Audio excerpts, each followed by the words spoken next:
Hi, I'm Monique, and I will be your host for today. For our first segment, we have our food critics, and that is Jennifer and Cesar, talking about two restaurants in East Palo Alto. Welcome, Jennifer and Cesar. Hi. Hi. All right. Tell me about the experience you had at La Cosuela. It was a really good experience. The way they treated us. It's a family business there, so you really get a really nice vibe once you walk in. Really friendly. And you get free nachos. And the salsa is delicious. The nachos too? Yeah. All right. All right. So what did you guys get? At the Cazuela, we got mata hambre. It's a dish with like 7 tacos, I believe, with like a bunch of different meats and cheese on top. Yeah. It was delicious. All right. Let's take a look at the video.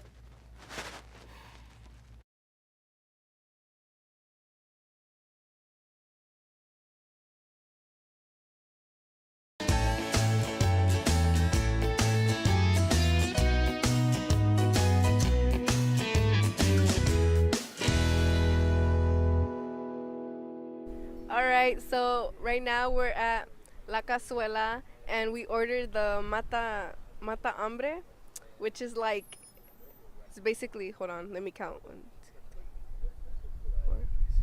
7 tacos with chorizo, carne asada, and pastor. And we're gonna see how it is. And while we ordered the food, the lady she treated us very nice. Like the service here, it's good. I'm liking it, and yeah, we'll see how this food goes. Yeah. Okay.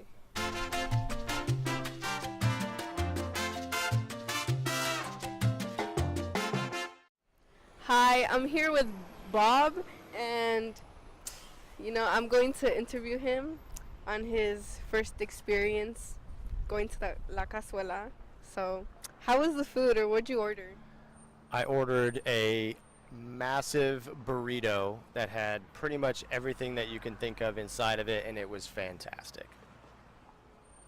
What do you think the price was? Was it good or like?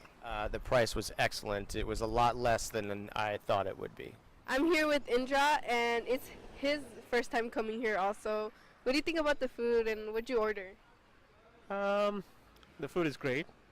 I exactly don't know what I ordered because I ordered from the plate and I ordered the number 12, but it was something to do with shrimp and it was awesome. So I'm almost done with my last taco.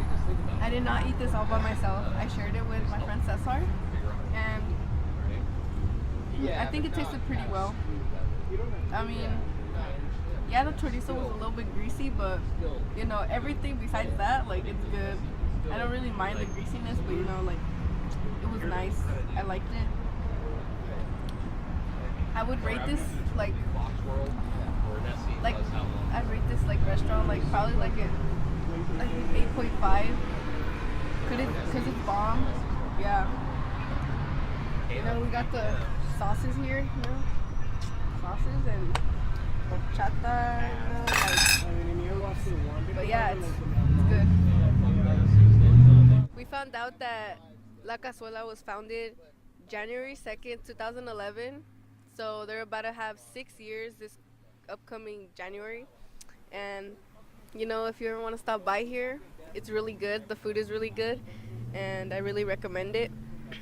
It's on Clark Avenue, like right at the corner. It has like some, you can show them the trees and stuff, like where it's at. And yeah, like, the area. But yeah. I think you guys should really come and try the food. It's really good. And, it's like the burritos are really cheap also. They're like $5, Others are like $7. So, yeah, really recommend it.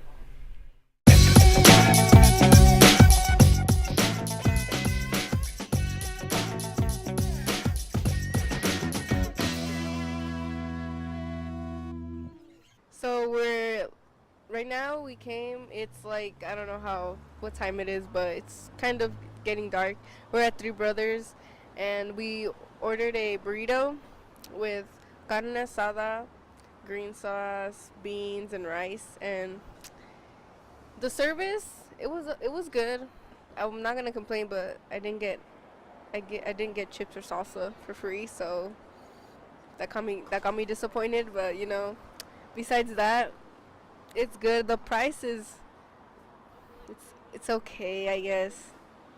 It's it's all right. Let's see how my first bite goes though.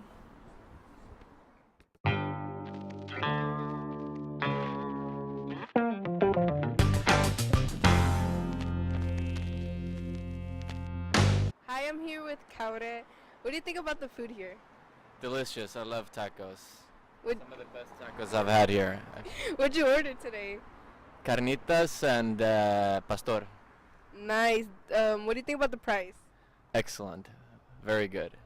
Do you ever consider coming back? For sure. Hi, I'm here with Isabella.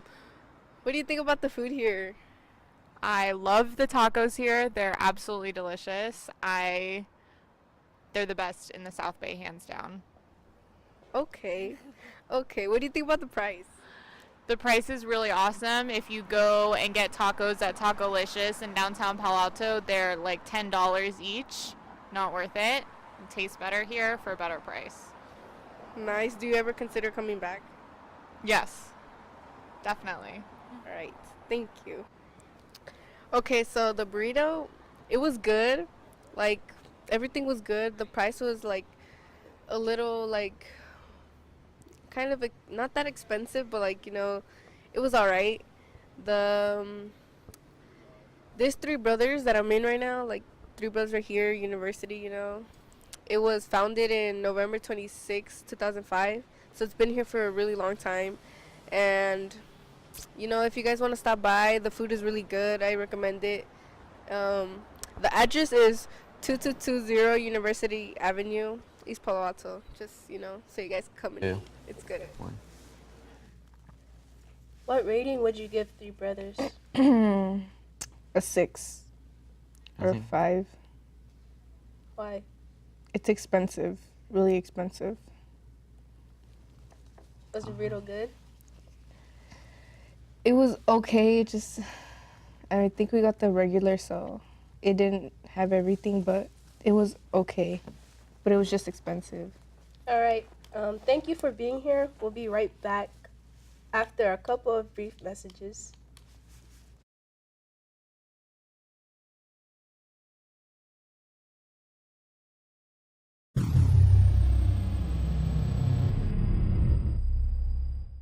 Is Brian. I'm from East Palo Alto, California, and I want the next president to give low-income schools the same amount of resources as high-income schools. Some schools have top-of-the-line computers and others have outdated Macs. I want equality for all students in schools. Every single student should have the same opportunities. Hi, my name is Luis, and I want to talk about equal equality for all schools. One of the reasons why I want to do this is because all the money that we give to the states, it just stays in the states, it just disappears. And I think that's a big problem because some schools don't have enough money to buy new equipment or replace stuff or give more classes or more opportunities to the students. And this is something that holds back not only the students but also the country. This crisis is college access. Most people in my city and cities like mine have not gone to college or have no inspiration to go to college because they believe that college is only for people who can't afford it. Most of the people in my city are low income and believe that they'll never be able to afford it. My question to the next president of the United States is, what are you going to do to have college more accessible to those who are in my shoes and can't afford it? My name is Jennifer Mancia. I'm from East Palo Alto, California. I want the next president to know that gentrification is a big problem in many low-income communities. Here in East Palo Alto, many people are leaving because many homes are being bought by Facebook, Google, etc. I believe it isn't fair because they push up the rent to people who can't afford to pay that much. I've seen families leave to Arkansas or Hayward or Modesto because it's cheaper over there. I just really need for you to help communities like East Palo Alto stop gentrification. there are low-income communities in all over the United States where companies come in and buy land. As soon as you know it, there are more companies coming in, buy land, rent goes up, people can't afford to live there anymore, so they move. A lot of people have been brutally murdered from police who haven't had the right training. Me and the following people from different color would like the next president to do something with this major issue. The police of this country have been racially discriminating people of color, and it shows from many homicides that have happened throughout this year. I see police stopping young adults on their bikes, asking questions like what's in your backpack, or they ask you the 5 main questions. I know some of these young adults feel offended because of their color or their skin. Most of these young adults that get pulled over are mostly Latinos or African Americans. How are you going to prevent this from happening? This year, this issue has been talked about between many politicians, but hasn't been dealt with. Yours truly. Alright, so Kendrick Lamar is a famous rapper who is from Compton, California. It is best known for lyrical expressions that focuses on current events like Black Lives Matter and the history of diversity. My question to you is, how do you feel about the message he portrays through his music? Well, I don't know how, like, for me, I just feel, like, motivated to speak up about, like, anything that's going on in the community. Like, that's one of the things he's doing. I just found it inspiring. I feel like his lyrics like really speak a lot because of it speaks on like more issues of like what's going on in those bad neighborhoods. Because like if you go back to his Good Kid, Mad City album, he speaks more into like the perspective of all of the people that were inside of like the ghetto, I guess you would say, or like people that actually experienced like the low income and how all of the drugs and everything like influences other younger people. And I just feel like I see everything he says, I can like visualize and I can see. Do you see any of what he's saying? In our community, somewhat. I wouldn't go to like the extent where like I see shootings and everything, not as much. But like, yeah, I see a lot of like what he of what he says. I kind of see it like around. He does have a message. Like, I feel like his like how he sings and like how he raps or whatever, his lyrics actually mean something and gives a message. Like, what kind of message does it give you? Oh, like in the song Alright, it's like police brutality and stuff. Like, it really gives out a message to all the people who are experiencing that, and just like for news and stuff. Have you heard Swimming Pool? No? No. Have you? Yeah. Yeah, you know how he talks about like swimming into a pool full of liquor, how that is wrong? Yeah, no, what his message behind that is peer pressure. That's Peer pressure? what he basically talks about, because he's basically saying that when he was growing up, he was like lots of people were pressuring him into like to drink. Yeah. And that's what the message was about that. Yeah, I kind of get that one, and like reasons why not to drink, pretty much. Yeah. Like those are the two messages I got. All right, what is the best decade of music, and what is your opinion about it? I would say 90s to like 2000s. 90s and 2000s would be the best because it's more memorable. I mean, but it also depends on what you're trying to find in the music, because like some people are just trying to find that calm message in the music, like that will take you back and think about what you do. And there's people that just want to like turn up, do parties, you know, be with the flow, be what people's doing right now. But I do agree with the 90s, 2000s, how it's more memorable, and like how people will be talking about for a long period of time where people won't be remembering the artists that we listen to now. Yeah, true. I heard Dip Dip from 21, and I listened to it like so many times in the day, and like I still don't know the lyrics. Right. Yeah. I tried, like, I would listen to this one song like every single day, like probably for like the whole day, trying to memorize it. I'm just like, I can't memorize this. Why? What was the song? It was like, no, I'm not gonna say the song. What? No, like what was the name? What was the name? No, I'm not gonna say the song. Why? I just don't want to say it. No, I'm not gonna say it. It's like, it was just like too fast, I guess. I don't know, but like, I could only probably memorize like the first part and the last part. I couldn't memorize like the parts in the middle. It was too hard. Yeah, I think like understanding is like one of the biggest problems in today's music. All right, continuing with the topic of music. What do you feel about male and female rappers? Who do you think is better? I wouldn't say it's more. I would say it's more genre wise. Like in rap, there's not that many female rappers, but if you look at it in from pop and like R&B, there's a lot. You can name a lot of like female artists from that genre. So I feel like if you look at it from a whole perspective of like all of the artists, I feel like female rappers or female artists are taking control over like male artists. I also think it just depends on the person, not really the gender of the. Like I feel like for rap, males have the lead, but for other types of music like pop and R&B, that's females. Like I don't know any female rappers besides Nicki Minaj, and I don't know that many male R&B people. You know. It also it's like on their message also. Like Nicki Minaj is like probably like about party and like yeah, and like talking She's smack. more about sex and stuff. She talks more about sex. Yeah, those type of stuff, like her lifestyle, I guess. I never understand her message behind any song. Like I can't understand it. It's probably just like I don't know, like talking smack about people and like yeah. Isn't that bad? Like is she giving a positive or a negative message? It's basically I don't know. It's like for the people who like to drink and like. I don't know if it's really a message.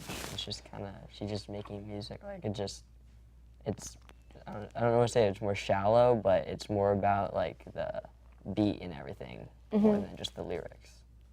I can agree to that. As you know, the quarterback for the 49ers, Colin Kaepernick, has been caught in a recent controversy.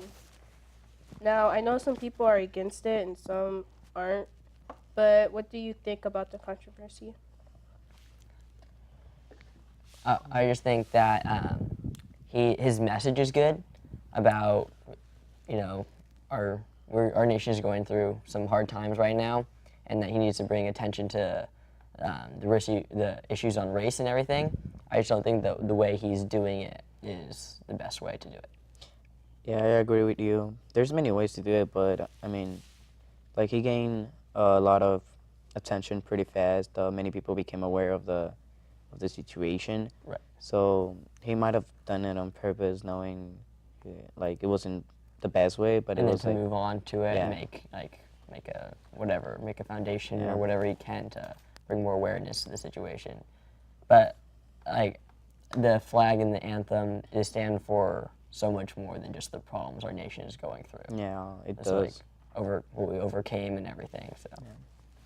But why do you think he's trying to do it though? Like to get people's attention on it? Well, I think just to get awareness and to get, I don't know, just to show that we care and show that we are trying to help.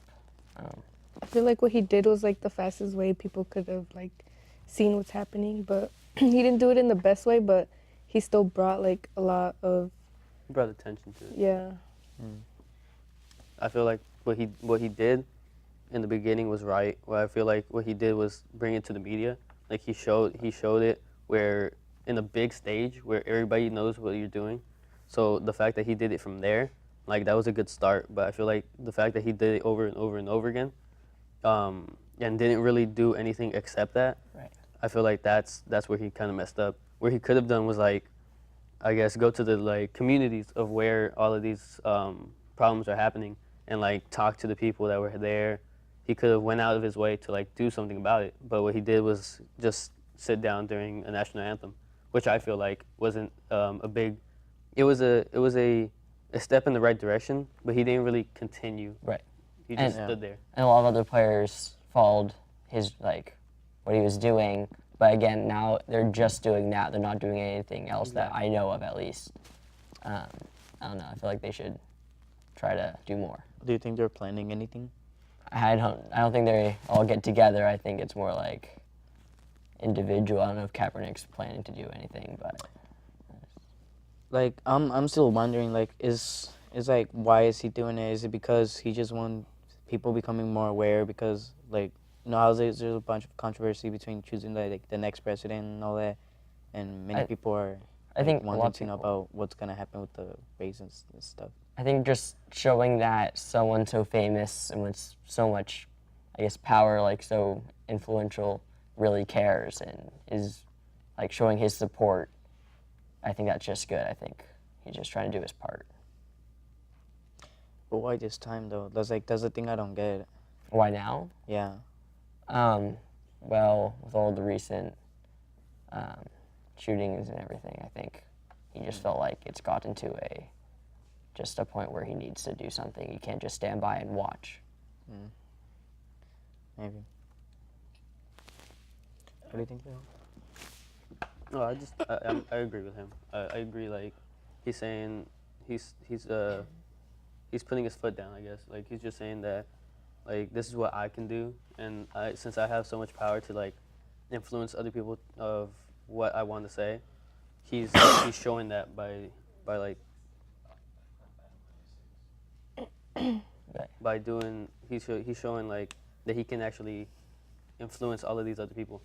So that's why I feel like what he's doing is pretty good. But back to what I was saying, like where he stepped in the right direction, but he didn't do anything about it. He just stick to what he was doing before. Right. All right, Jennifer, what do you think about it? I just think I agree with them. I just think that he could have just like done something else, but he brought more awareness, like he got more attention out of it. But just like the way he did it was not like the best way. Do you guys have any ideas about what he should do now that he brought attention? Like, what he should continue on doing? Well, this depends on what his like the message he's trying to give. Excuse me. Like for example, like if he wants people to just step up and talk about it, he should do a campaign or something, or like anything that will help, like not raise specific money for like him himself, but like for a program that he's gonna build, you know, like and donate. Then that will be one thing, or he might be doing something else. All right, thank you guys for being on the show. Of course, yeah. Thank you Thank so you. much Yeah. for having Thank us. you.